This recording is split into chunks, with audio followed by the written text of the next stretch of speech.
Perfect,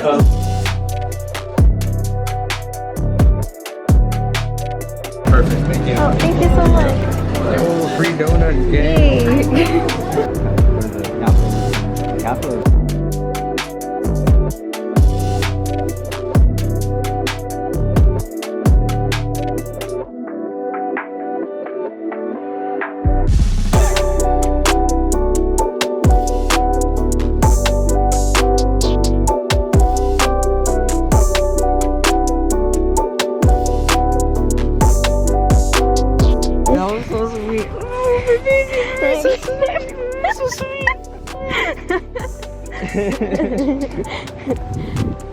I'll watch out for my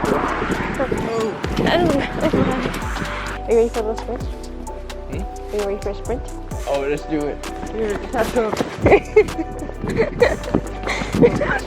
Oh, watch out. No! Oh, shit, is that your bag? Yeah. Oh shit, watch out, babe. Oh no. Oh.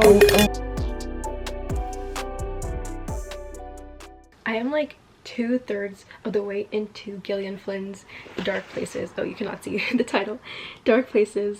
And it is so good. There's like crack laced in these pages. Gillian Flynn has written Sharp Objects as well as Gone Girl, and no, I have not read Gone Girl, though I have watched the movie, and I read Sharp Objects, which is one of my favorite novels of all time. Gillian Flynn is just so good at writing a good murder mystery. And so this book is about a woman, and her name's Libby. She's in her 30s now, and when she was 7 years old back in the 80s, her whole family got murdered and she was the only survivor, and she was so convinced that it was her older brother who murdered their entire family. But now that she's much older, these like true crime fans of her family's murder approached her and they started asking her a bunch of questions about what really happened that night and whether her brother might actually be innocent, opposed to what she thought all these years. And now she's starting to unravel that dark place, all those memories of that night, and putting the pieces together to find out if her brother really did commit those murders or if the killer is somebody else, and if she still has to run away from this killer. Oh my gosh, like I just want to get to the end of it. I'm on page like 210 or something, and there's like 330 something pages. But the thing is, I'm at Josh's house right now, and technically I'm supposed to be getting ready because we're going to a party. It's like one of our friends' birthday parties, and I'm like mustering up all the energy I have to socialize. I want to finish this book, but I cannot. But I also do want to see my friends and talk to them too. There's a lot going on, but I'm excited to get back into it, and I'm excited to update you on this book. I'll see you then. Bye. Violence is cool! Violence is good!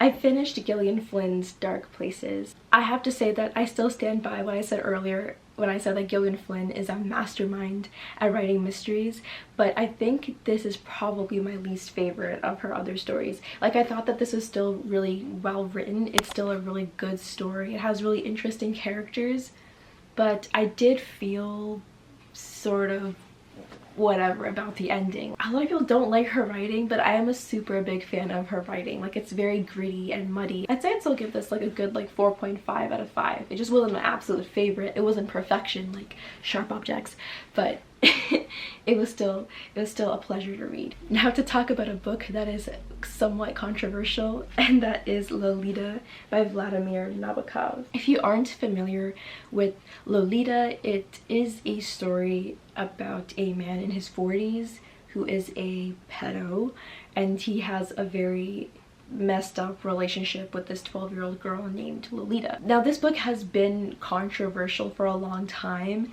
because certain brands and celebrities and I guess just people like romanticize it a lot. Even just like knowing what Lolita is just at a surface level, I was always so confused because I'm like, how could this possibly be mistaken for romance? Like, there's no way, right? Like, everyone knows that this is inappropriate and bad. Like, there's no one, obviously it's not condoning it, but apparently you have to always preface, oh, by the way, if you like the book Lolita, it's not because you're condoning it or because you're romanticizing it, but because you think it's a good work of literature, and you have to critically think about it.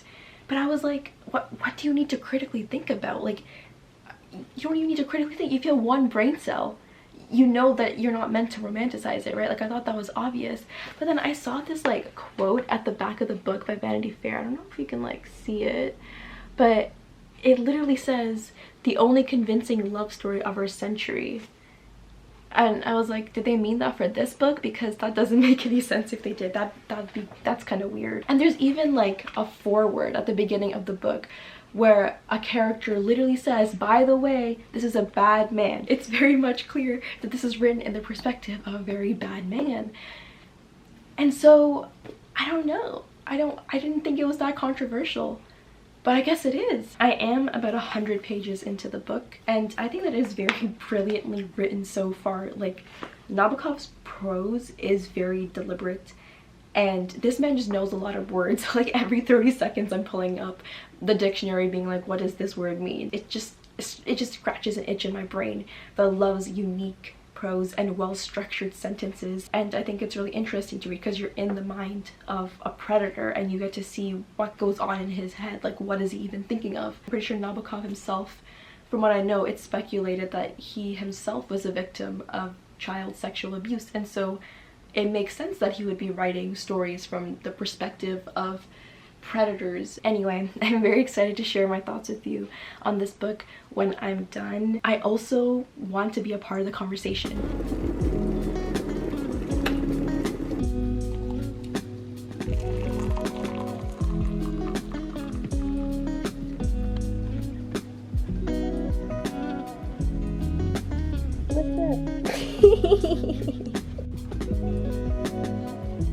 I apologize that I'm gonna be a little bit phlegmy today because I have seasonal allergies. They came out of nowhere last year and now I have to suffer for nothing. Imagine being allergic to the earth. That's like the dumbest thing to be allergic to. I can't even breathe in the beautiful summer air without feeling like a balloon that's blowing up. So I did finally finish Lolita by Nabokov, and I have to say this is one of the most uncomfortable things I've ever read. Like, the entire time I was reading it, my tummy was literally clenched like this the whole time. I was so uncomfortable, but at the same time it was one of the most wonderfully written things I've ever read. Like, the actual writing itself, the actual prose, again, it's so amazing, and I feel like I have to go back and do a proper study because I think this time around I was just like trying to just read, like just get through it because I was so uncomfortable. I just wanted to finish it. Like, it was not a pleasant reading experience, but the actual prose, like, you can tell this was written by a poet. I should have known better than to read the Goodreads comments on this book because I guess things aren't as obvious as I think they are. And one of the first comments was literally written by a man who's like, oh well, men are biologically wired to be attracted to teenagers. No, the fuck you're not. You're just a creep. Like, I stopped reading the reviews because I knew that I was gonna get angry. There were a lot of people like in the comments of that guy's review being like, you totally missed the point, and no, that's not normal. So I'm glad. I guess one of the dangers of a book like this having such a huge cultural and phenomenal impact that a lot of people might actually see themselves reflected in the narrator and justify it, you know, instead of critically actually thinking about it. Because when you read through the narrative, you can see where all the holes are. You can see all the fallacies in this guy's narration, you know. Like, one part of the book that this guy brought up in his review was that, oh well, like Lolita, the 12-year-old girl, she's in this willingly. Like, she liked Humbert too, the narrator.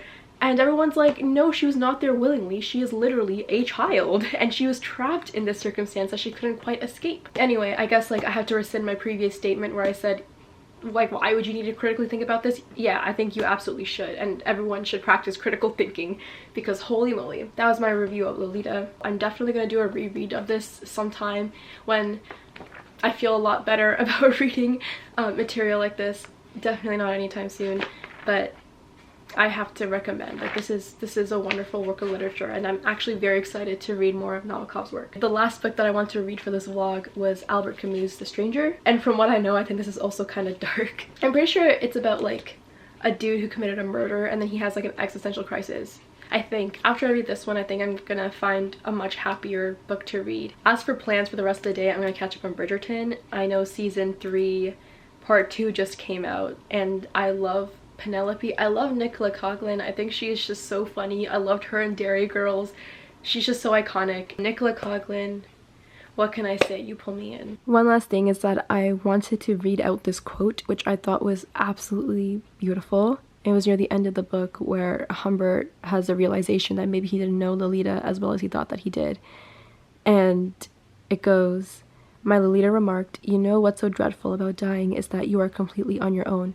And it struck me, as my automaton knees went up and down, that I simply did not know a thing about my darling's mind, and that quite possibly behind the awful juvenile cliches, there was in her a garden and a twilight, and a palace gate, dim and adorable regions which happened to be lucidly and absolutely forbidden to me, in my polluted rags and miserable convulsions."